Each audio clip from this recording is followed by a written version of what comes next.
Okay, the last approach, how to model your H or degradation function, how to model your degradation function is through mathematical modeling.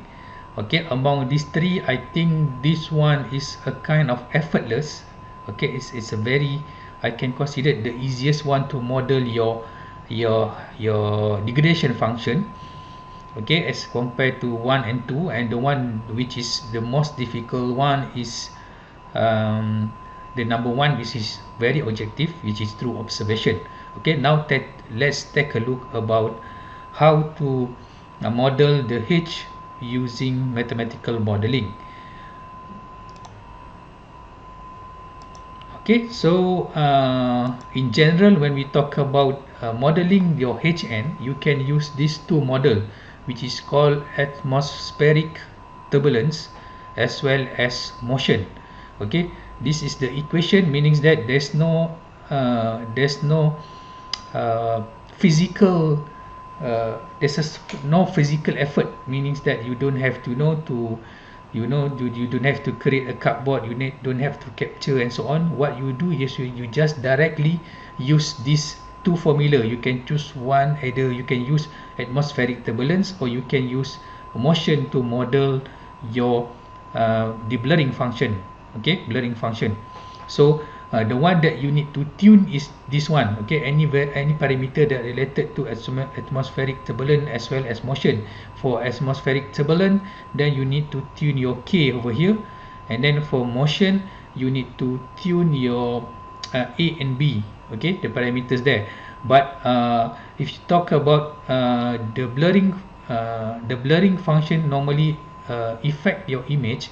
Most of the time, based on my experience, I can conclude that this is the one, okay, which is oftenly used in modeling the blurring function as compared to this one, because motion is more represent blurring that due to the motion. Like when you capture when you capture some image, if your hand is shaking, okay, then if you capture the image, it's a kind of blur that due to the motion. Of course, that kind of thing is not defect come from the hardware, but it's human error because you are the one that shaking the camera. But of course, this can also considered to be used as estimate your blurring function, because if you remember, if you have some big camera like DSLR and so on, for sure there's a mechanical part that moving inside, meaning that when you capture, there's a there's a mechanism to the open the hole so it can give you some lighting. So and then it close at the very fast, so there's a mechanical mechanism when you capture some camera some image. So of course that can also considered as some defect from your camera, meaning that is the one cause the degradation of your image. So for that kind of case, I believe that you can also, okay, that is also the case that you can use the motion model here to model your blurring function.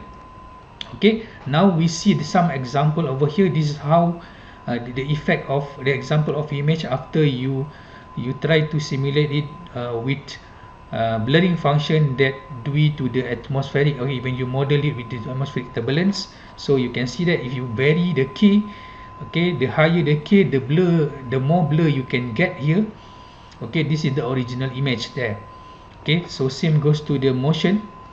Okay, if you vary the A, B as well as T, okay, T also you need to vary, you need to set, and you can see that it's like a handshaking blurring function that affect there.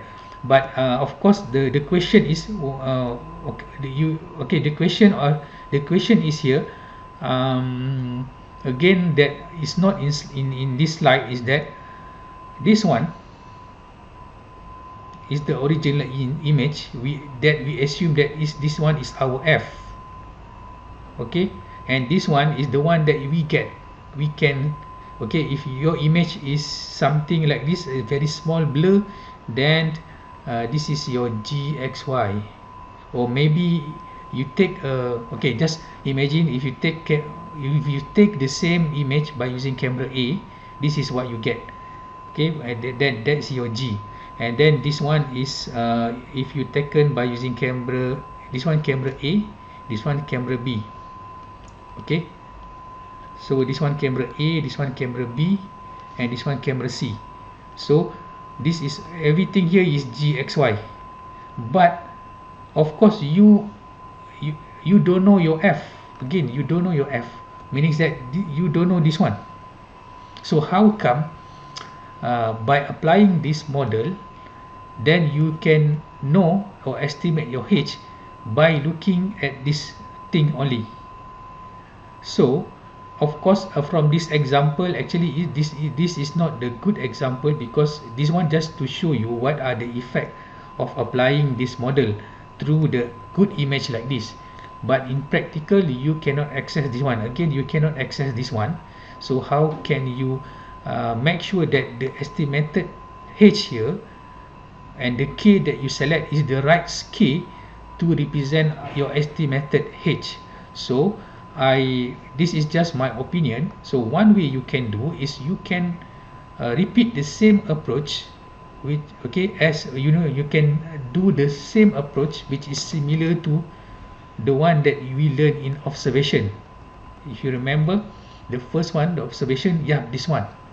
Okay, what you can do something like this. You just take one crop of image. Just say you have an image that affected with that that you have some image that taken by using the same camera, then you want to estimate the blurring function. You just crop the one that contain H like this one. So what you can do, then again, for sure that you can fabricate this one, because you know that if this is the blurring effect, this is how the exact F look like at this particular region. So in other words, once you know this is, you already know this one, this is the one that you apply with this atmospheric turbulence. Okay, then you vary the K, then you see which are the one. Okay, when you vary the K, you can compare the output result, make sure the output result is almost similar with this one.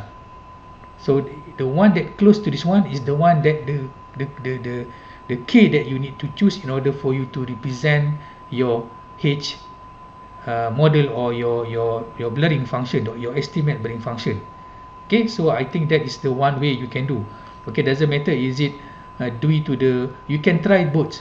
Okay, of course from your naked eyes you can see if this is the blurring effect that come from your image, then you can consider, okay, this one is look like atmospheric turbulence. If this is the the blurring effect, then it's more like a motion or shaking hand, or then you need to model it by using the motion model. Okay, you just vary the T, A and B, then see which one is close to this G, S that you obtain from these pictures. Okay, so that's how you do in order for you to estimate your H.